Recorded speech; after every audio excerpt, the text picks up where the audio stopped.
Okay, we are going to go ahead and get started. Welcome everyone who's just joining us. My name is Sarah Rubin. I am the Department of Conservation's Outreach and Engagement Advisor. Welcome to our overview of SB 905, carbon capture, utilization, and sequestration requirements. This is our second meeting. We're doing like this today. We had another one this morning. We're doing this, delivering the same information, just hoping we are making it convenient for many of you out there who are interested in this issue. The very first thing I'm going to do is have my colleague Marco, our interpreter, explain our interpretation services available. Thank you, Sarah. Muy buenas tardes a todos que nos acompañan el día de hoy. Queremos dejarles saber que tenemos servicios de interpretación disponible para la sesión. Para escuchar el programa en español, en breve aparecerá un icono con un globo en la parte inferior de su pantalla que dice Interpretation o Interpretación. Selecciónelo, por favor, y de ahí seleccione su idioma Spanish o español. De ahí podrá escuchar todo el programa en su idioma. Gracias. And please note, for those listening in English, we have interpretation services being offered for today's session. To listen to any comments or questions that are given in Spanish, please select the globe icon that will appear at the bottom of your screen in just a moment. It says interpretation, and then select your language, English. And you'll then be able to hear a live rendering of any Spanish comment or question into English. Thank you, Sarah. Back to you. Thank you. Fabulous. Welcome, everyone. I know some folks have just popped in the last minute. I see a bunch of names I recognize. Glad you could make it. In addition to interpretation services, we also have closed captioning available tonight. At the bottom of your screen, you will look for the little CC, and if you'd like to enable closed captioning, you are welcome to do that. If you don't see it at the bottom of your screen, to the right where it says more with the 3 dots, it's likely if you click that, captions will pop up. That's how it looks on my computer screen, for example. Okay, so I'm so happy so many people are coming in. Next slide. So here's our agenda. We are in the middle of our welcome. Once again, if you just came in and I have not met you, my name is Sarah Rubin. I'm providing the facilitation for us this evening. I'm about to hand it over to my colleague LaQuinn, who's going to give us some context setting. And then Rajinder from CARB is going to give us this fabulous overview of carbon capture, utilization, and storage. She'll talk about the scoping plan. And then my colleague Lisa is going to talk with us about an overview of a framework for legal agreements. And then my colleague Jeremy from the California Geological Survey is going to give this very informative interview about the SB 905 Geologic Carbon Sequestration Group. And then Elizabeth and Virginia are going to wrap it up from the California Energy Commission. And then we're going to get to you. We're really curious what you have to say, what you want to share with us. And I'll explain the way we are going to do that when we get there. Next slide. Perfect. Okay, LaQuinn, you're up. Thank you, Sarah. Hi, everybody. Thank you all for joining us today. As Sarah mentioned, my name is LaQuinn Nguyen, and I'm the Deputy Secretary for Energy at the California Natural Resources Agency. Also, as she mentioned, just before the presentations started, I want to just provide some brief context for the meeting and also touch on some of the themes that you'll hear today. So I think most, if not all of us, have experienced the impacts of climate change. I think the extreme heat events that we experienced over the past few years, as what I would say this week as well, are examples of this. Again, just, weather patterns that are more unpredictable, extreme, longer than originally we experienced. And so in California, we've set ambitious climate and energy goals that are intended to address climate change, such as meeting our electricity needs with 100% clean energy by 2045 and achieving carbon neutrality by 2045. In order to achieve those goals, it's going to take a lot of work. And so we'll have to use every tool that's available to us. And in CARB's 2022 scoping plan, they identified carbon removal as one of those tools that we'll need to achieve carbon neutrality. And so there's a variety of state actions that are being taken in this space. They include mechanical carbon removal, as well as using natural and working lands, such as forests, open space, and ag land conservation to sequester carbon. And so today's meeting is really to introduce you at a high level to some of the state's efforts around mechanical carbon removal, particularly those associated with SB 905 and AB 1279. So as Sarah mentioned, you'll hear from my colleagues at CARB and CGS on their SB 905 related work. I'm also really excited for us to hear from my colleague Lisa Halko at the Department of Conservation, who's working with me on implementation of CNRA's responsibilities under SB 905. And then you'll hear from the Energy Commission on their carbon removal related work. I also just wanted to say that, please know this will not be your only chance to meet or engage with us on these topics. I really hope that you all will participate in each agency's specific proceeding or forum and to continue to do so. So thank you again for being here. And now I'll turn it over to my colleague, Rajinder Sahota. Good evening, everyone, and thank you, LaQuinn, Sarah, and Jamie for helping to pull this meeting together. It's a very important topic because it is speaking to all the tools on the table to help us stabilize the climate. So I will present on the 2022 scoping plan and the role that carbon removal and sequestration plays in the scoping plan and some of the key facts about where it's being looked at as we move forward. Next slide, please. Before I begin that, I want to talk a little bit about the policy framework in the state. It always begins with legislation and executive orders from the governor. And there are so many pieces of legislation, AB 32, SB 32, AB 1279, or specific sector targets such as SB 100 for the electricity sector and then short-lived climate pollutants. All of these then come together in the AB 32 scoping plan that CARB is tasked to put together and update once every 5 years. So the last scoping plan that we just finished was in 2022 and adopted by our board last December. And it makes sense of all of the targets and executive orders that are out there right now. And it shows how to achieve all of them simultaneously as we move towards the middle of the century. Now, that planning document does not actually have any force of law. It is implemented through regulations and other programs across all state agencies and sometimes even local government. For example, there are incentive programs at the Energy Commission, there are incentive programs at CARB, there are regulations across various agencies. At the Air Resources Board, we have Advanced Clean Cars, we have Cap and Trade, we have the Low Carbon Fuel Standard. So it takes dozens and dozens and dozens of regulations and programs to actually implement a single scoping plan. But whether it's in a regulation or an incentive, those have to materialize in projects. So nothing can actually reduce emissions or remove emissions from the atmosphere unless there's a project that's sited and operating on the ground to do that. And that is really where all of that magic happens. So things like zero emission trucks that are deployed throughout the state, energy infrastructure with renewable power that's being sited and built, compost facilities to help with organic waste diversion from our landfills, digesters to capture methane and make sure it's used to displace fossil fuels. So there's lots of projects that need to be built, a lot of action that needs to happen. A lot of that was detailed in the scoping plan. So I'd encourage anyone that hasn't read the scoping plan to please just go to our website and Google it. It will come up for you. Next slide, please. So in that 2022 scoping plan, we had two parts. One was related to AB 32 GHG inventory sectors. That's really about the manufacturing, energy, transportation sectors. And what we looked at was a broad portfolio of emerging and existing technologies and fuels to make sure that we could reduce emissions in those sectors. So our first go-to is always to try and reduce emissions where they're happening.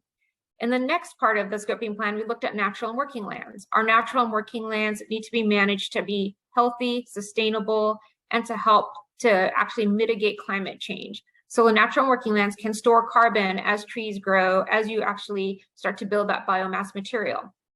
But we don't want to manage those just for carbon sequestration. We want to make sure they're healthy and balanced ecosystems. Next slide, please. So what did the scoping plan show? In that right-hand bar chart, what you see in 2022 are all the main sectors of emissions today: recycling and waste, industry, electricity generation, agriculture, transportation, buildings, and high global warming gases such as refrigerants in your refrigerator or air conditioning units. If we do all the things that we asked for in the scoping plan, by 2045, that large bar in 2022 is now the 2045 bar, a huge reduction in emissions, 85% reduction in those fossil sectors and energy sectors. And that is what is called for an AB 1279. It calls for carbon neutrality by 2045, an 85% reduction in anthropogenic emissions by 2045. And in order to be on track to hit that target in 2030, we actually have to accelerate our reductions by deploying CCS and CDR, and I'll explain those terms in a little bit, as part of this decade. In recognition that to achieve AB 1279, CCS and CDR were critical tools, SB 905 was passed along with AB 1279 last year. And that is the program that we're talking about today. And so that program is going to be built at CARB. We each have our own pieces, but we are going to be working along with our sister agencies at the Natural Resources Agency, DOC, Geology, and CEC to make sure that we're all pulling together a program that is implementable and makes sense for all the sectors. By the way, CARB does already have an existing protocol for CCS with permanent certification, and that is as part of our low carbon fuel standard. It will be updated to reflect 905 once we start the 905 process. But the key thing is to get those benefits and emission reductions that we see in 2045, we need to start to deploy and scale the CCS and CDR technology in this decade, because we also need to accelerate where we are in 2030 to be on track to achieve the 2045 target. Next slide, please. And like I said before, it's not just about removing emissions from the atmosphere. We have to continue to reduce emissions where they happen. So right from the scoping plan, this graph shows that in 2022, you can see the size of emissions coming from the refineries. By 2045, because we're saying that we need to reduce activity at those refineries, as demand goes down for those petroleum fuels, we see a drastic reduction in emissions at those refineries. But there's still some vehicles on the road that may need that fuel. If we then apply CCS, then we get an even further reduction in refinery greenhouse gas emissions, which you see in 2045. So it's almost an ordering here. First is to continue to reduce emissions everywhere and anywhere you can, and then apply carbon capture and sequestration technologies to get further reductions. Next slide, please. So there's a policy role for carbon dioxide removal that was part of the 2022 scoping plan discussion. Last year, Governor Newsom sent a letter to Chair Randolph requesting that we include 20 million metric tons of CO2 removal by 2030 in the scoping plan, and an additional 100 million metric tons of removal by 2045. So the scoping plan does reflect those removals by CCS CDR. The scoping plan showed the need for CCS CDR to achieve AB 1279, and AB 1279 was passed towards the end of last summer. So in the September timeframe, the draft scoping plan had been released in June. There's also federal incentives for CCS and CDR. IRA has made significant commitments to helping to get these technologies deployed and scaled. And currently there is a proposed federal power plant rule for gas plants and coal plants that also includes an option for CCS in the middle of the next decade. There's also nature-based solutions in addition to mechanical that are necessary. Again, nature-based being removing carbon through things like forest growth and sustainable agricultural activities. Next slide, please. We talked about the policy, we talked about the numbers, but there's also a science-based role for carbon dioxide removal. So removing carbon from the atmosphere can actually help remove all the emissions that have already been emitted. We've had the Industrial Revolution for over 200 years, and we've been loading these emissions into the atmosphere, and that is what is causing global warming. And so having these technologies just remove that from the atmosphere will help mitigate climate impacts. There are also sectors today that don't have any options to reduce their emissions, such as cement, which needs a lot of heat. And so on those kinds of facilities, you can deploy CCS so that you're not releasing those emissions directly into the atmosphere. This technology has been demonstrated and in use across the US and Europe and proven to support low zero carbon energy supplies. And it's interesting because we've always known about this technology. We even talked about it in the first scoping plan in 2008, but it wasn't until very recently that all the scientists realized that the climate impacts are increasing at rates faster than we expected. And so in addition to reducing emissions, we also have to remove emissions. And so that is what is called for by hundreds of scientists, that we need both of those options, reducing and removing. Next slide, please. I thought it would be helpful to go through the kinds of technologies that are out there. So I'll first start with that box off by itself in the upper left-hand corner, carbon capture and storage, CCS. That is where you capture greenhouse gas emissions at the smokestack where emissions are emitted into the atmosphere, like a chimney or a smokestack on a facility. So that's always tied to a facility. Next, there's a suite of removal technologies called CDR, a general term for carbon dioxide removal, and that pulls greenhouse gases from the atmosphere. And there's two subcategories, mechanical and nature-based. We already talked about how nature-based is things like forest growth, soil sequestration, and agricultural sustainable management practices. Under mechanical, there's direct air capture, and there's also bioenergy with CCS. We're not talking about the bioenergy that has been in place for decades and decades in California with the dirty plants that just combust biomass. We're talking about clean energy production, newer technologies that are paired with CCS to then also sequester any resulting emissions from that process. Next slide, please.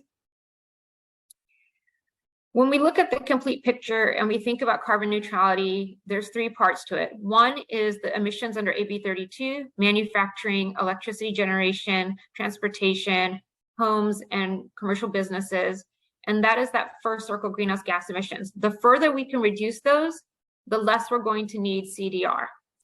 But natural working lands in the middle can be both a source and an option to sequester and store carbon. It's a source when wildfires happen or natural fires happen and emissions escape into the atmosphere. It's a sink, or it sequesters carbon when those trees grow and continue to increase in size. To the extent that the greenhouse gas emissions get reduced in the AB 32 sectors and trees can grow and sequester carbon, we have less need to rely on CDR, which is removing from the atmosphere to achieve carbon neutrality.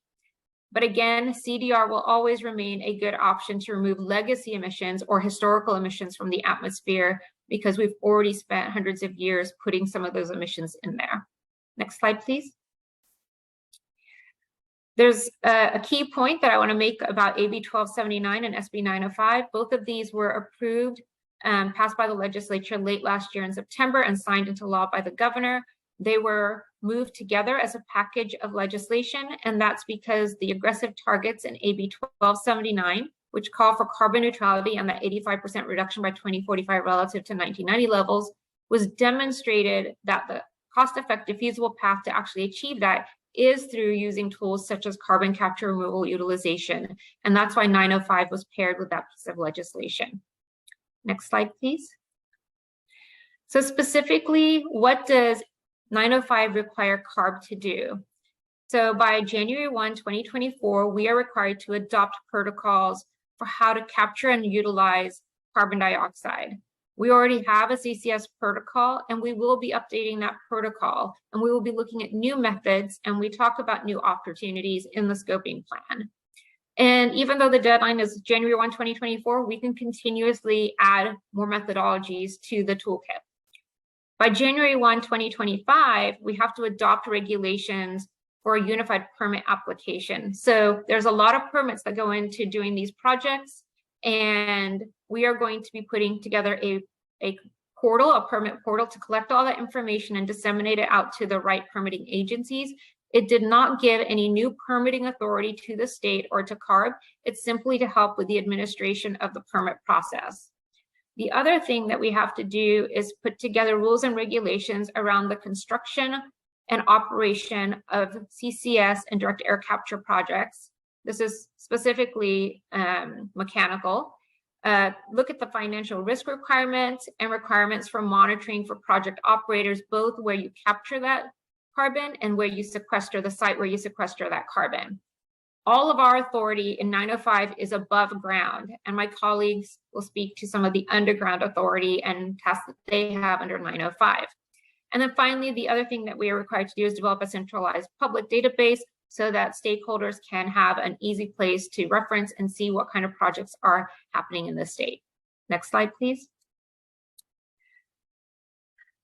There's also key air protection provisions for projects in the state. And a lot of this language was agreed upon between the legislature and the administration, but there were conversations along the way with advocates who had concerns about air pollution and water impacts. So we have to create for those project operators requirements around air monitoring and mitigation plans for toxic air and criteria pollutants. We also have to make sure that in those projects, they avoid any significant impact on residents and communities affected by high cumulative exposure burden that could be posed by a potential net increase in air, water, and soil pollution. We know that there may be instances that is not avoidable, and in those cases, we have to make sure that there is mitigation in place to balance out any unavoidable impacts. It doesn't create new authorities for CARB. It relies on existing authorities such as CEQA requirements, but there was a recognition that we want to make sure that we avoid impacts and mitigate if those impacts are unavoidable. Next slide, please. And then finally, when we looked at the overall scoping plan, there were some key metrics that came out of that.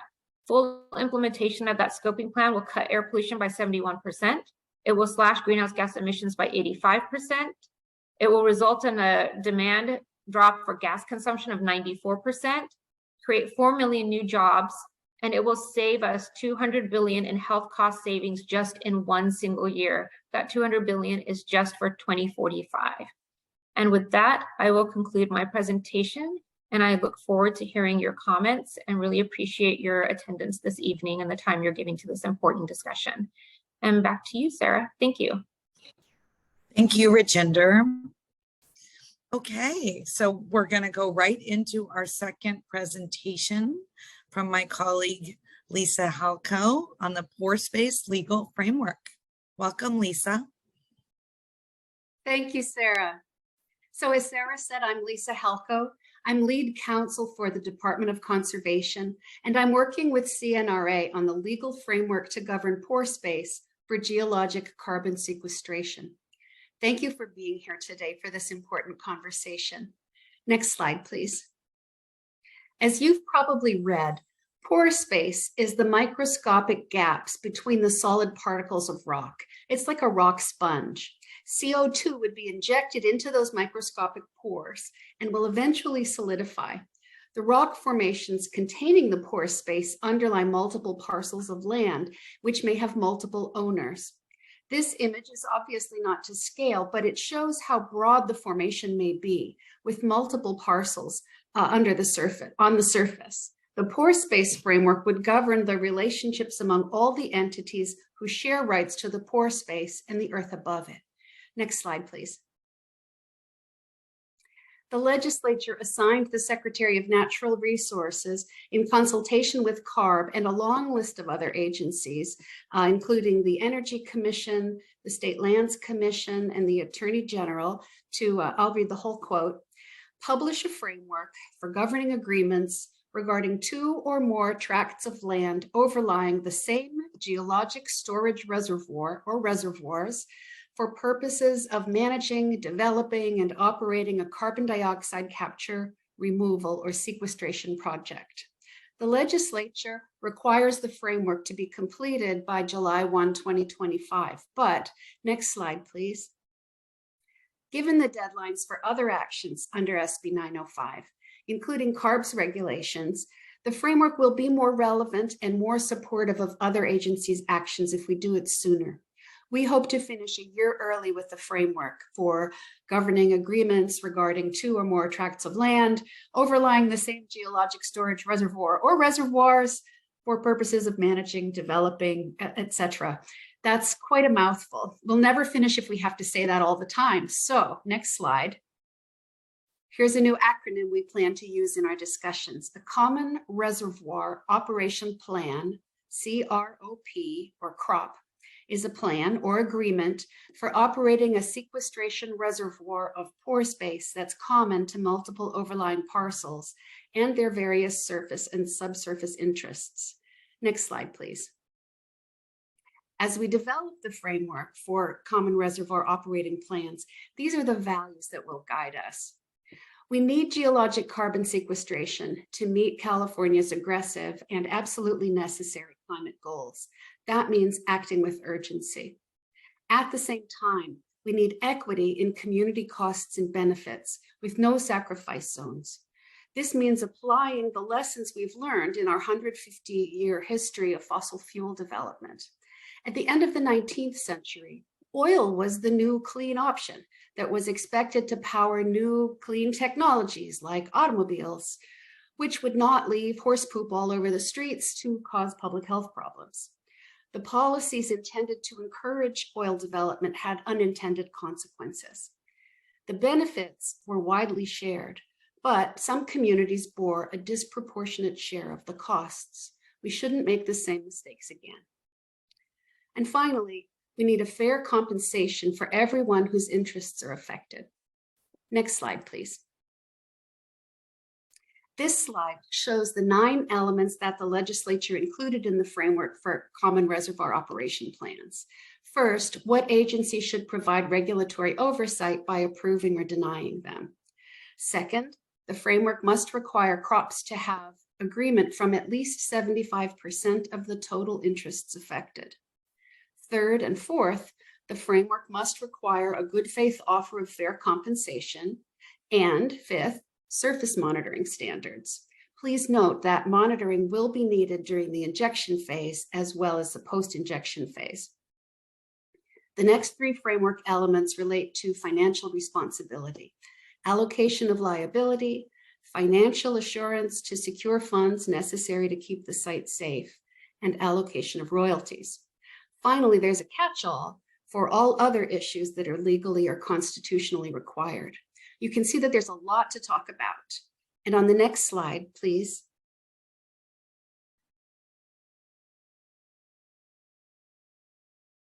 You can see that we want to talk with you. Here's a general timeline.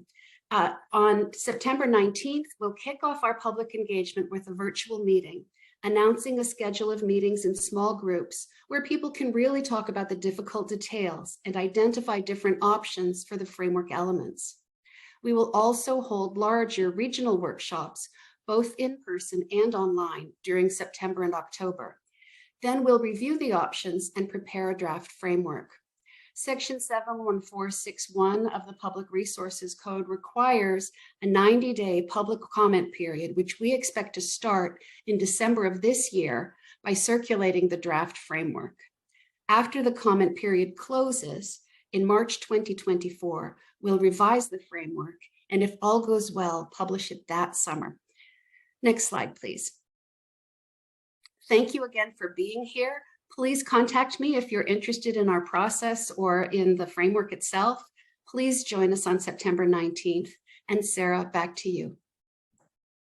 Thanks, Lisa. I appreciate you so much. And yes, we are really hopeful many of you who are with us tonight will come on the 19th of September. Okay, so next we have my colleague, Jeremy Lancaster. Jeremy, your turn. Great, thank you, Sarah. Yeah, my name is Jeremy Lancaster. I'm the Associate State Geologist with the California Geological Survey, and I'm going to provide an overview of the activities of the Geologic Carbon Sequestration Group as mandated by SB 905. Next slide, please. So SB 905 kind of mandates 4 activities. The Geologic Carbon Sequestration Group is to provide independent expertise and regulatory guidance to the California Air Resources Board, including but not limited to the identification of high quality suitable locations for Class 6 injection wells. So a Class 6 injection well is the U.S. Environmental Protection Agency's designation for wells used to inject CO2 into deep rock formations for the purposes of long-term sequestration. We'd also be identifying or providing the identification of appropriate subsurface monitoring to ensure geologic sequestration of injected carbon dioxide. Next slide, please. Identifying hazards like earthquakes, induced seismicity that might require the suspension of carbon dioxide injections, and that the state geologist, the geologic carbon sequestration group, shall report on seismic activity and potential subsurface leakage of carbon dioxide from a carbon dioxide capture, removal or sequestration project to the state board, and may recommend changes to the operations of the project to the state board. So those are the 4 primary components. Next slide, please. So a little bit more detail on those. Starting with the Geologic Carbon Sequestration Group will be performing a statewide suitability analysis. We'll be working with the California Air Resources Board to evaluate new technologies and approaches to CCS in the state. This is a proactive approach that we believe will build on the work done in the state to analyze the suitability of reservoirs and provide products to stakeholders on the general distribution and the nature of geologic reservoirs and their potential risks. So the map on the right shows where there are point source emissions throughout the state, and then in green and purple are areas where the geologic formations are conducive to carbon sequestration. Next slide, please. So we'll also be identifying appropriate subsurface monitoring techniques to ensure that the carbon dioxide stays within the geologic reservoir. So that's subsurface monitoring would include things like tracking the carbon dioxide plume in the subsurface, developing a testing and monitoring plan. So the illustration on the bottom right is from the Sleipner CO2 injection project in Norway. It shows CO2 injection well, injecting supercritical carbon dioxide into a formation or geologic reservoir that's capped by a shale unit that's, it's fine grained, it's impermeable. We call it a seal over the geologic reservoir. And the goal here is to use time-lapse reflection seismic data to monitor how the plume migrates away from the injection well over time. So reflection seismic data is similar to ultrasound technology. So we use ultrasound to image a baby in a mother's womb. Well, we do the same thing with the Earth, although we're talking thousands and thousands of feet down. And as you can see in the profiles on the right side, from 1994, prior to injection of carbon dioxide, you can see a kind of a blank area. And then over time, 2001 through 2008, as the operator injected carbon dioxide, the carbon dioxide is moving out away from the injection well. And those are those black horizontal lines. And you can see in the 2008 frame, more widespread black horizontal lines in that seismic reflection profile, and that they're really not migrating above a certain point. And then the map on the bottom shows in map view how the carbon dioxide plume has spread out over time from 1999 to 2008. Next slide, please. So we're also tasked with identifying hazards that might require suspension of carbon dioxide injections. We must report on seismic activity and potential leakage. A note, we would be monitoring earthquakes. We would be expecting the CCS project operator to deploy an approved induced earthquake monitoring plan that would be tied into a statewide system. Next slide, please. So on that note, for awareness purposes, the California Geological Survey operates the largest array of seismic stations throughout the state. We have 1,200 seismic stations and more than 10,000 sensors to monitor earthquake shaking and earthquake sources throughout the state.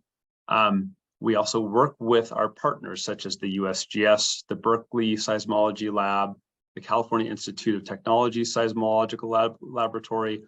We integrate we work together as a team to integrate all of those sources of earthquake monitoring data into the California Integrated Seismic Network, which is CISN. Next slide, please.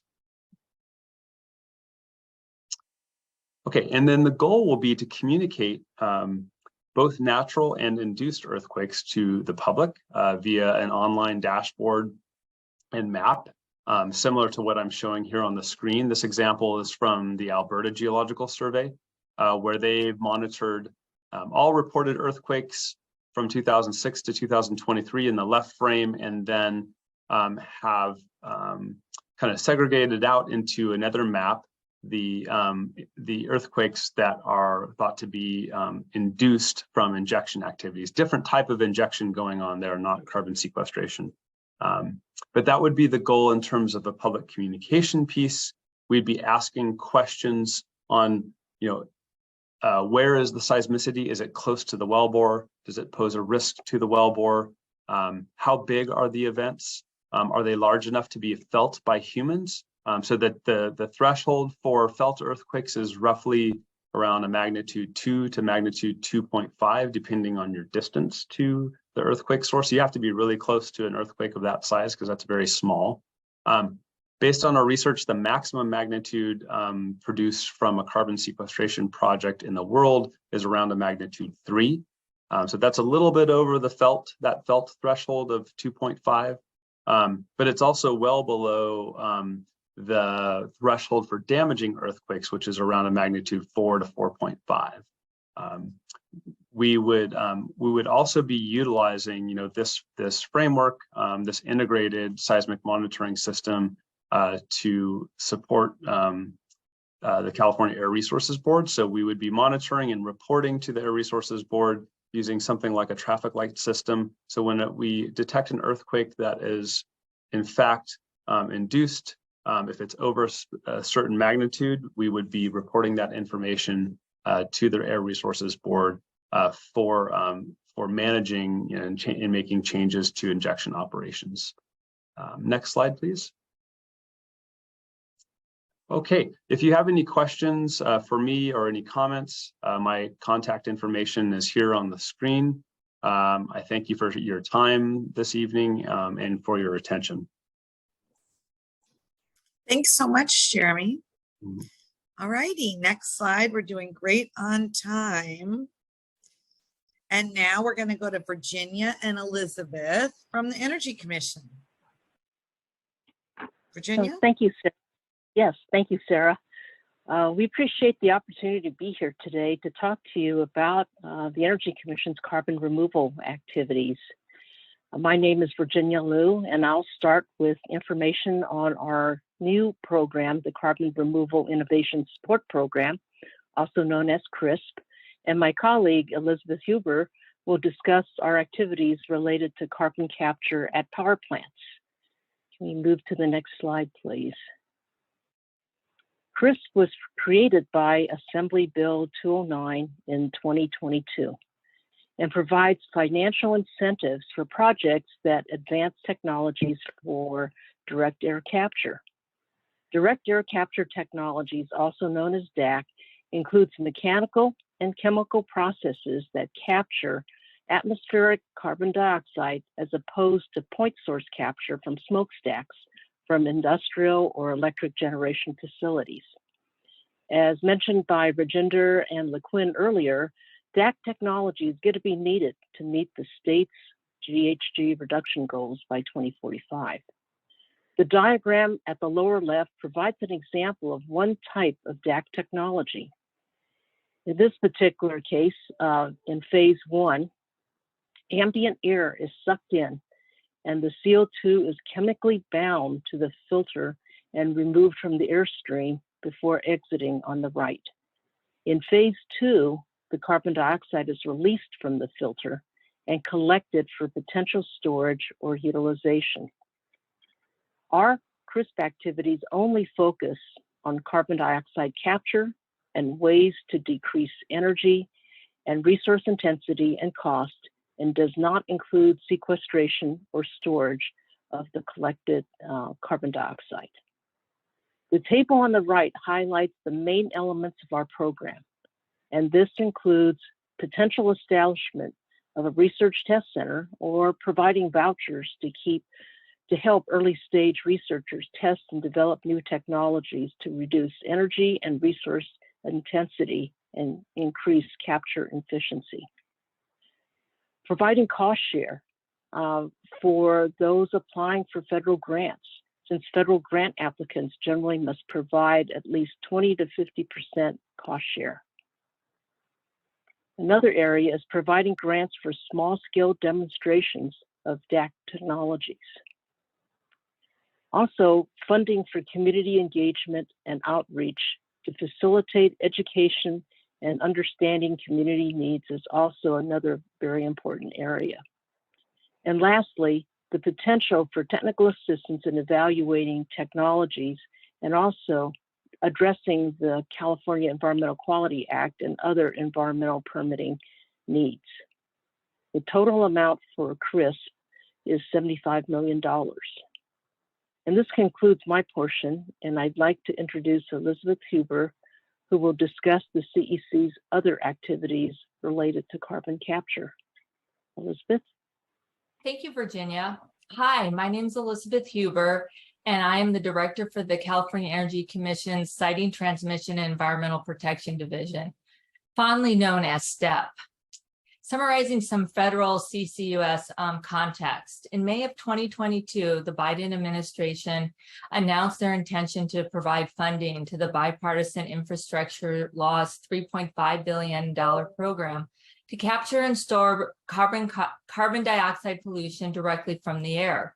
U.S. Secretary of Energy Jennifer Granholm actually stated efforts to deeply decarbonize the economy through methods like clean power, efficiency, and industrial innovation, the widespread deployment of direct air capture technologies and carbon dioxide transport and storage infrastructure plays a significant role in delivering on President Biden's goal of achieving an equitable transition to a net zero economy by 2050.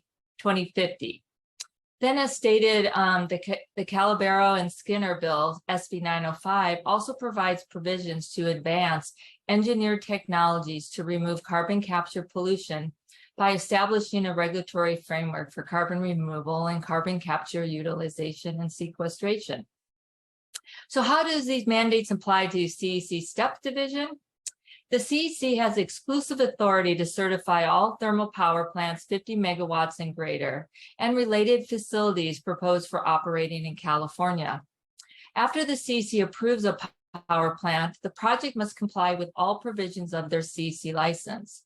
Per California Code of Regulations, Section 1769, if there are any process changes to the design, operation, or performance of a licensed project, then the CEC must approve that project change. On the next slide, I will describe carbon sequestration and carbon capture and storage projects with innovative approaches to reduce greenhouse gas emissions at thermal power plants. Next slide, please. The first two are at the Los Medanos Energy Center, which is a 500 megawatt natural gas-fired combined cycle power plant, which began commercial operations in July 2001. In March of 2022, the CEC approved the first of the two carbon capture projects there, which was the installation of a flue gas pipe for use in an off-site demonstration project that is manufacturing carbon dioxide sequestrated, upcycled rock products at a cement aggregate facility. Then in October 2022, a petition was approved for an on-site Department of Energy funded project at the Los Medanos Energy Center that requires the power plant to supply approximately 0.5% of its flue gas through an above ground pipeline to a carbon capture and utilization pilot system. The pilot project will be in operation for about approximately 15 months, with the equipment removed from the site after the pilot project is completed. The goal of this pilot is to collect data and make a determination if this type of technology is appropriate for moving to a utility scale. Then the third project is at the Sutter Energy Center, which is also a 500 megawatt natural gas fired power plant that has been in commercial operation since 2001 and supplies power to both SMUD and the CalISO. In May of this year, the CEC received a project change petition for a carbon capture, utilization, and storage project that includes the installation of a carbon capture facility, which will capture the carbon dioxide and compress it into a critical fluid. The carbon dioxide will then be transported through a pipeline and permanently sequestered in a geological storage location using 3 Class 6 injection wells. This is a utility scale project with a 95% capture efficiency rate. Next slide, please. Here is Virginia and my contact information at the CEC, and we are both happy to answer any questions that you may have.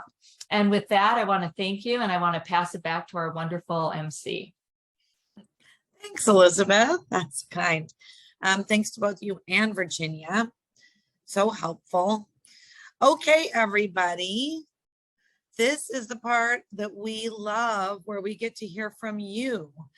There are a fair number of you on tonight, so we're going to keep things to 2 minutes, at least to start, so we can hear from as many of you as possible.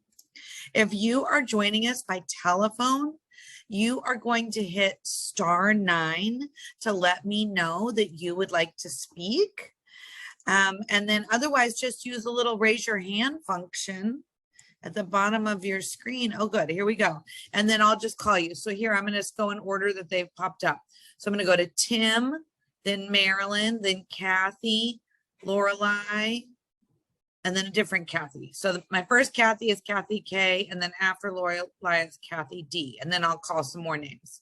So Tim, are you ready? Yes, I am. Great. All right, we're going to have a little clock going in the corner, and you go for it. Okay, 2 things if there's time. The first one is I am working on CCS projects that are outside the state of California. Many of the rules and regulations and programs, so on, that are established in California basically set the standards for other projects outside the state. I just would like to make sure that you remember that you're setting standards for other states and that other projects in other states, and sometimes your standards conflict with other state standards. So for instance, the earthquake seismic monitoring and passive seismic monitoring portions of the CCS protocol conflict with what's done in other states. So please be mindful of that. The second thing is there's been a bit of a logjam in getting permanent certification applications through and approved. In fact, there has not been one approved yet. Do you have, will any of this, these programs speed the approval of those applications?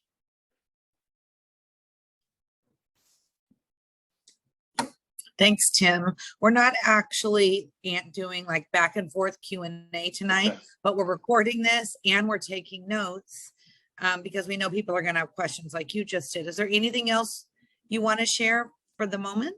Oh, I'm good. Okay, fabulous. Thank you for being here.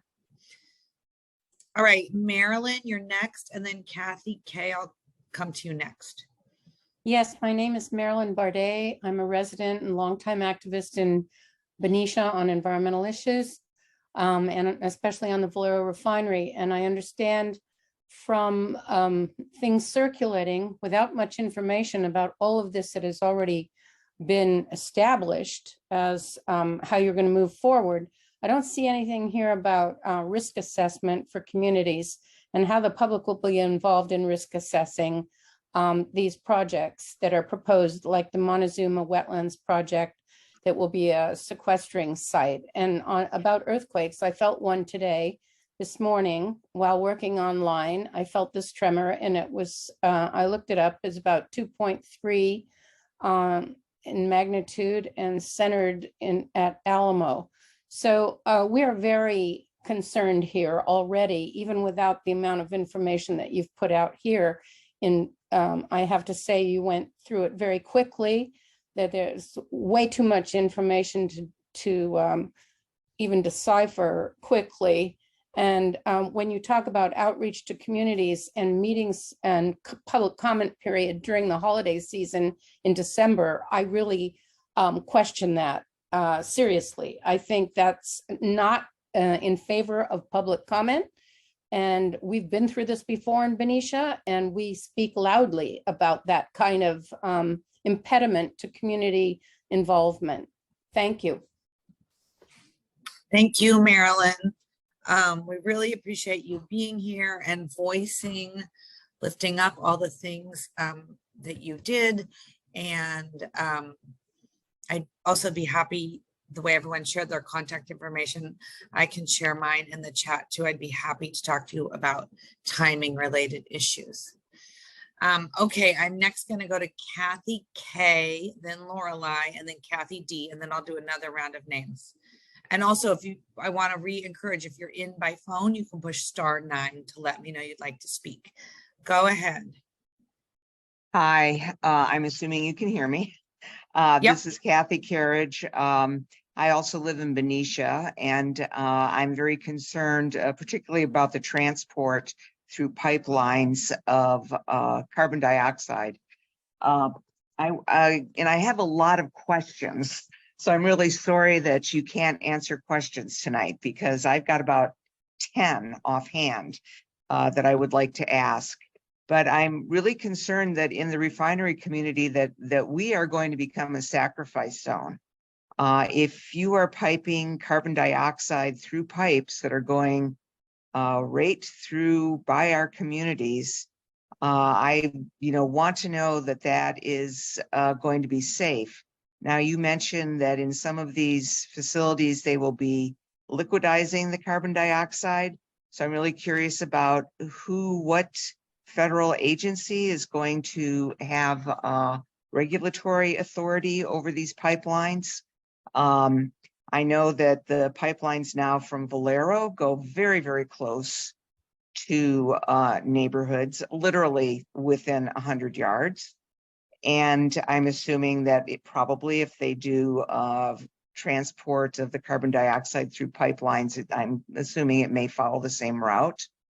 We know that there's been accidents, that there's a big accident in Mississippi with a pipeline leak that was nobody was killed, but people were hospitalized.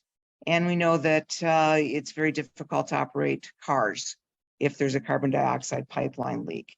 So I'm extremely concerned about that.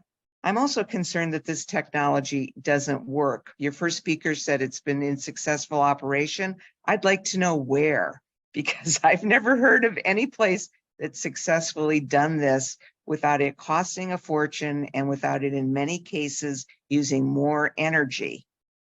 Thank you. Thanks, Kathy. Thanks very much.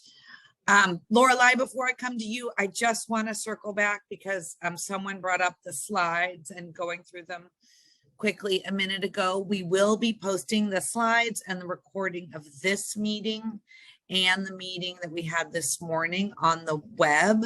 So it will be a way for you to look through things at your leisure.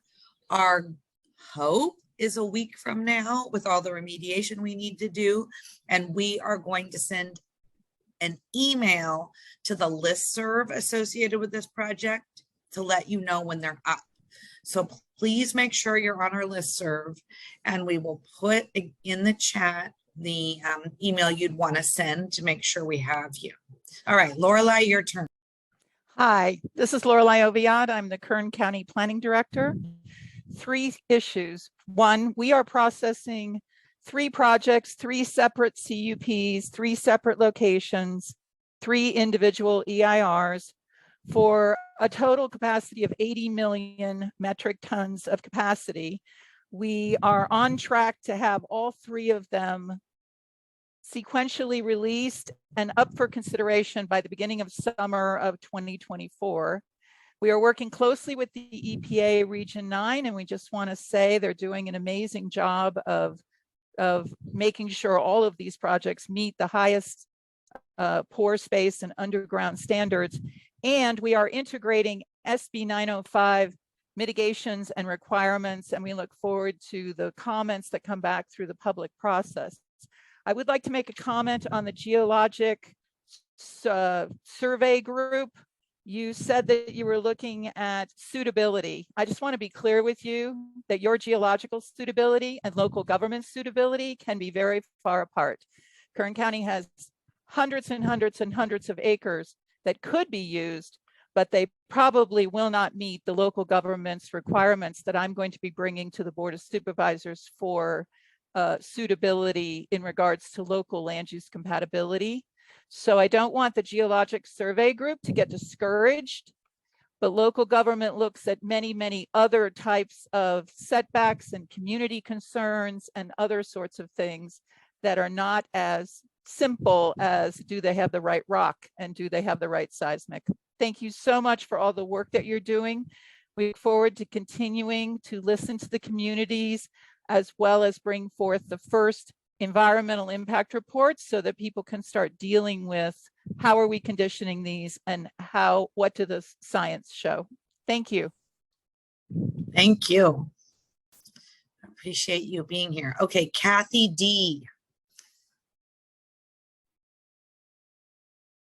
Hi, I'm Kathy Durbin with 350 Bay Area. Thanks for the opportunity to provide comments today. SB 905 began as a targeted bill for piloting carbon capture and limited number of cement plants, evaluating components to learn if and how this technology could work safely. The final law, however, opened the door to widespread use of engineered CCS and CDR.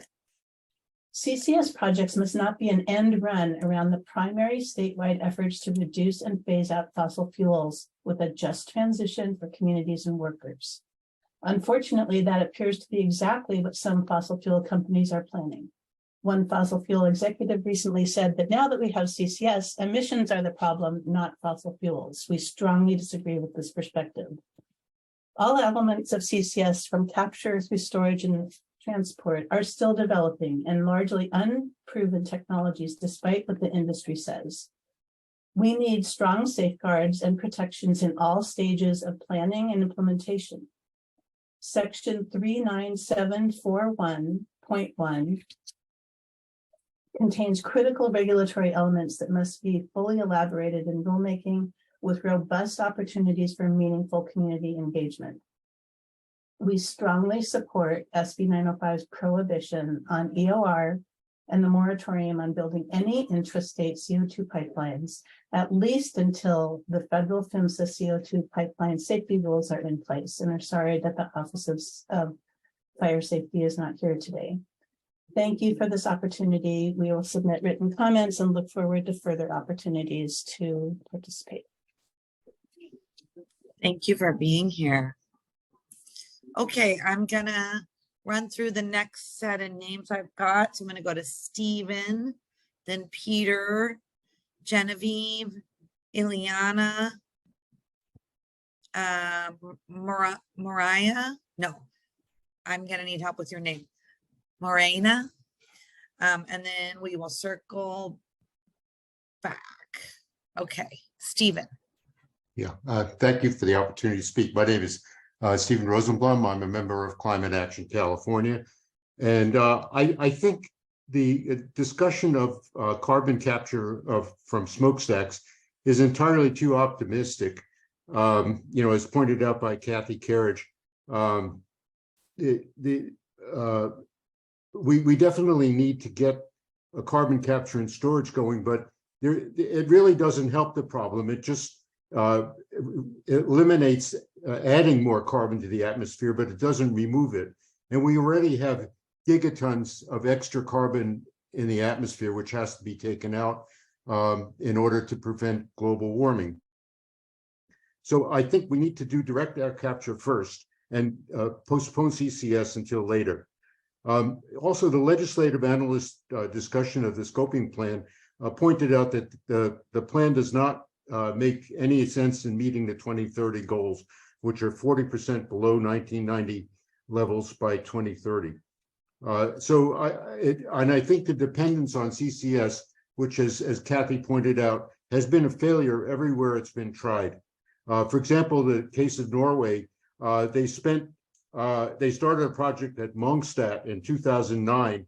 After spending $985 million, they wrote it off.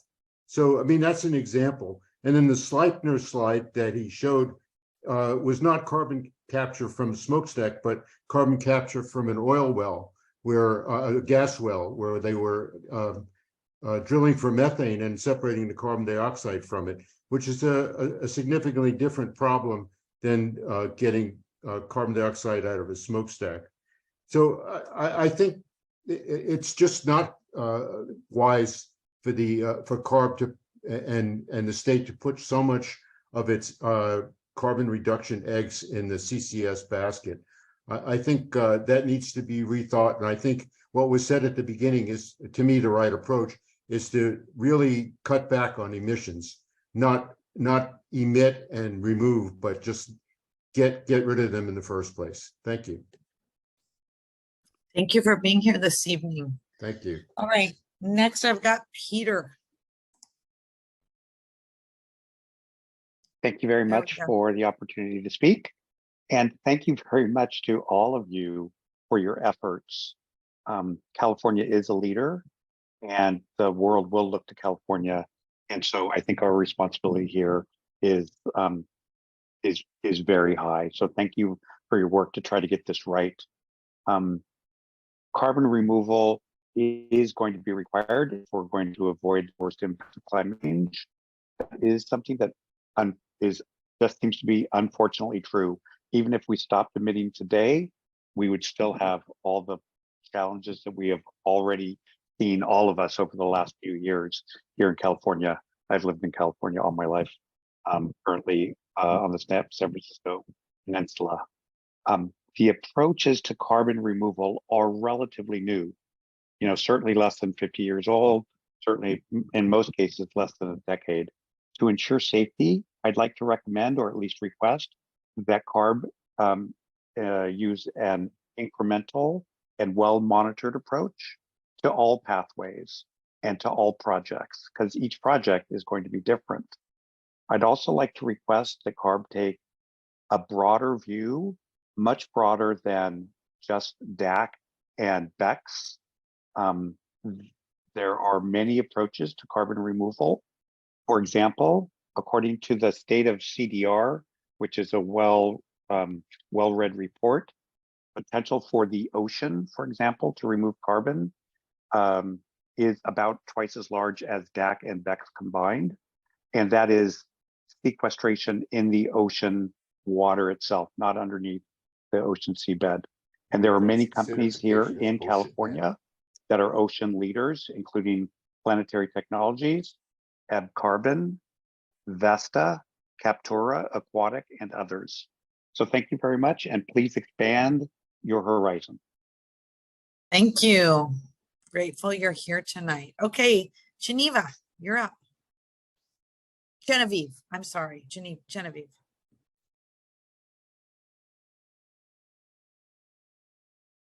Let's see. There we go. There we go. Hello. Yeah, got you. My name is Genevieve Amsalem. I'm with the Central California Environmental Justice Network. I wanted to make this kind of abstract notion of CCS writ large a little more tangible. There's a project proposed in McFarland by San Joaquin Renewables that intends to take agricultural waste and gasify it and then attempt to capture some of the CO2 and pump it underground. Concerns that we have with this project are, one, it's just a mile or two west of the town of McFarland. So it's very close. Two, the annual emissions of criteria and toxic air pollutants are really high and new for an air basin that's already in extreme non-attainment for almost all of our federal standards. There's like 44 tons of carbon monoxide, 10 tons of NOx, 8 tons of particulate matter. We're talking about increasing air pollution for an overburdened community. And so when we talk about mitigating or reducing those emissions, I would love to hear more details about what that entails. And also invite you to come to the city of McFarland and speak with residents about this and hear their ideas for how emissions like this could be mitigated. I'll also add that the project plans to emit almost 70,000 tons of CO2 a year. And so while they're capturing some, it's still a net polluter. Lastly, I know I'm running out of time. I saw kind of a more retroactive approach to leaks. You know, if we find a leak, we'll make a change. However, we cannot have a CO2 leak on this project site. It would quickly poison the residents of McFarland, and we can't let that be a possibility, because then we really are creating sacrifice zones and increasing risks for already overburdened communities. I'm out of time, but thank you for hosting this meeting today. Thank you. Okay. Next, we've got Ileana. Welcome.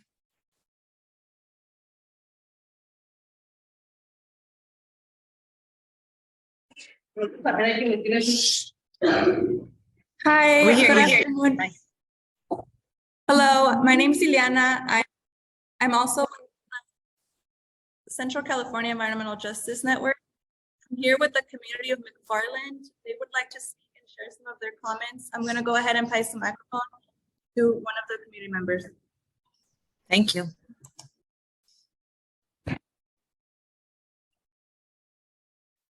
Buenas tardes, mi nombre es Cristina Aguilar, residente de McFarland. Mi preocupación Good afternoon, my name is Cristina Aguilar, and my worry for this project is that you would like to place in McFarland is that it needs more explanation, but more to the entire community, because this project is closest to our community, and we feel that we have fear of everything that can be caused. And in reality, if you were to come to McFarland, but if it's not that the case,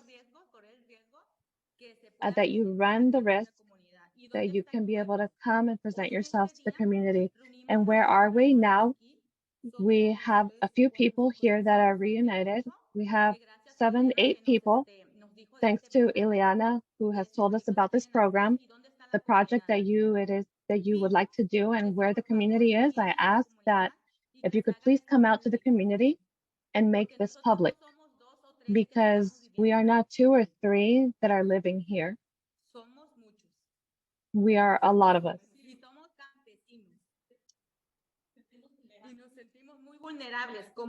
We feel very vulnerable. We are a lot of people.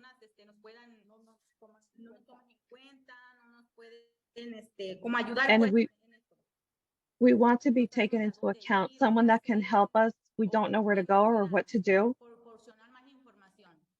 or who can proportionate more information to us and how much it is that will affect us. Thank you. Ileana? Yes. 2 things. I'm wondering if there's anybody else within your group who would also like to share. ¿Hay alguien más que le gustaría compartir? Is there someone else who would like to share? Sí, buenas tardes. Mi nombre es Irma Escobedo. Pues yo me Yes, good siento muy afternoon. My name is Irma Escobedo. I feel very vulnerable because I get very worrisome for the children. Things that could happen in the future. We need to focus in our future generations that are here in our community. That's the worry that we have, the people that don't have information. Here, if you notice, there have been other reunions where there's been very little people. We ask for you to come, just like my colleague has asked, to make it public, for there to be more focus, because people don't know. And if people don't know about this, then this project will get done. And then after that, all of the negative will come to the community for people here in McFarland. That's all. Thank you very much for your attention, and I hope that you take us into account. Thank you. Thank you. Ileana, anybody else who would like to speak? Yeah, we have one more person. Great. Buenas tardes. Mi nombre Good es Teodora. afternoon. My name is Teodora Gonzalez. I am a resident from here in McFarland for more than 20 years. Myself, just like my colleague, I feel like I am in danger, and also that I'm not well informed through the city of McFarland because they do their reunions and they never take the community into account.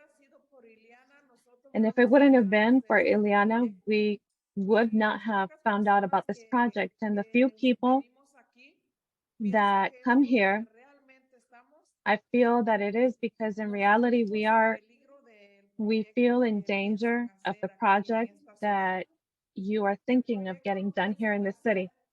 The project you're thinking of getting it done around 2.5 miles away from the city. We work out in the field. The project is close to our jobs, to the jobs that we work here, and they are very close to our homes. And can you imagine if there were to be an explosion or some other type of thing that were to happen? We are in danger. McFarland would disappear completely. And the cities that are here around also.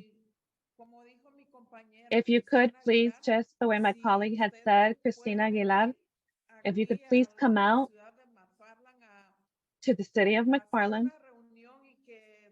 to make a reunion and have the entire community know, because the city of McFarland, no one has communicated anything about this project to us. And thank you very much. We appreciate it very much. And I hope that you take us into account. Have a good night. Thank you so much. I think that is all. Something that I wanted to emphasize is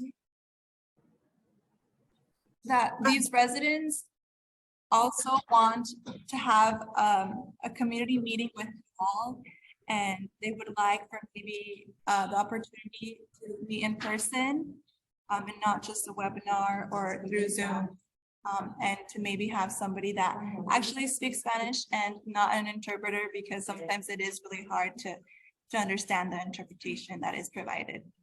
Thank you so much. Ileana, wait, before you go. If you're the folks you're with there are comfortable with this, could I follow up with you directly to talk about that? Yeah, yes. Okay. I put my cell phone number in the chat, but let me give it also verbally. You ready? Yes. 916-214-5731. Got it. Thank you so much. Okay, so let's talk in the next day or whenever is good for you. Okay, I know I had one other person with their hand up. Here it is. Okay, it's Marina? Marjane. Marjane, welcome. Thank you. Thank you. Thank you for the opportunity today. My name is Marjane Moini. I'm on the Board of Physicians for Social Responsibility. Carbon capture and sequestration, unfortunately, creates public health hazards, and that's at every step. From capture to transport to sequestration. And that particularly affects our environmental justice and overburdened communities. The money that we need to advance non-polluting renewable energy, real healthy climate solutions, we're giving them to polluting industries with the claim that they're going to capture CO2, with no regulations in place to protect against financial fraud, climate scams, or any public health and safety regulations to protect people's lives. The infrastructure and pipelines for CCS destroy the nature that we should be protecting and relying on for natural carbon sequestration. CO2 is heavier than air, sinks to the lung level, can spread for miles as a heavy white cloud in the case of a leak from a pipeline or storage site. Exposure to CO2 leakage is much more dangerous than methane leakage. CO2 is an odorless, colorless, deadly asphyxiant. At 10% or more concentration, it causes death within just 10 minutes. In 1986, 1,700 people in West Africa died when a natural CO2 reserve from a nearby lake was just released. The pictures you were showing, geological pictures, the earth is not rigid. Different planes shift around. I'm sure you guys know that. Just 3 years ago, there was mass poisoning from a carbon dioxide pipeline rupture in Satartia, Mississippi. The entire community ended up in the hospital, and they still suffer from health effects. This massive deployment of what I view as unproven technology is not really just the climate scam, is a public health disaster waiting to happen, particularly putting our environmental justice communities in harm's way. We should center really our climate policies on health equity, on public health measures, in climate solutions that actually improve public health, not that put people's lives at risk. Thank you so much for your time. I really appreciate this opportunity. Thank you. We appreciate you being here and taking the moment to wait until it was your turn. Okay, we've got one more hand up, I think. If there's anyone else who would like to speak, this is your moment to let us know. If you're in by phone, you would push *9. Let's see, Kelsey and Jeanette, I see one hand up, but I don't see who it is. I don't know if that's left over from earlier. It's Lupe Martinez. There it is. Oh, perfect. Hey, Lupe, welcome back. Thank you. Just a couple of things. I wanted to echo what Eliana just mentioned about McFarland. I live in Delano, California, and of course, the project that they were just talking about is about 3 miles away from us in Delano. So we are very concerned with that project, but we also have heard about the Covanta, which used to be the biomass here in Delano. And we don't know really what's going on or what they're doing with it. The problem is that we in these communities are pretty much forgotten. We're the ones who don't know what's really going on. By the time we find out, things have already gone past, voted, and done. And so I think, as I was mentioned right now from the ladies from McFarland, I think we need to hear that the majority of the communities, Delano, McFarland, Early Mart, all these communities are farm worker communities who work all day, who don't have the time or the luxury to get on these calls and these workshops. And so when we say forgotten, that's why we're forgotten, because we got to make a living before we think about all these other things. And I think it would be great if we could have an opportunity to be able to unite the communities in order for you to hear from them directly what their concerns are. My concerns are on this carbon dioxide, CO2s, and listening to what happened in Mississippi. I don't want that to happen in one of our communities. We already have enough problems, issues as it is with water, air, all the other things that we're already suffering. And then to burden us to think that it could happen, if it does, I haven't heard anything about the transportation. I don't know if it's going to be lines, it's going to be trucked in. What are they? And right now, we just heard from Mrs. Oviatt from Bakersfield, from the planning, and they're talking about thousands and thousands of acres in Bakersfield. I have no idea. We have no idea. I belong to a group in Delano, the Delano Guardians, and we don't hear those things, or either Okay. word.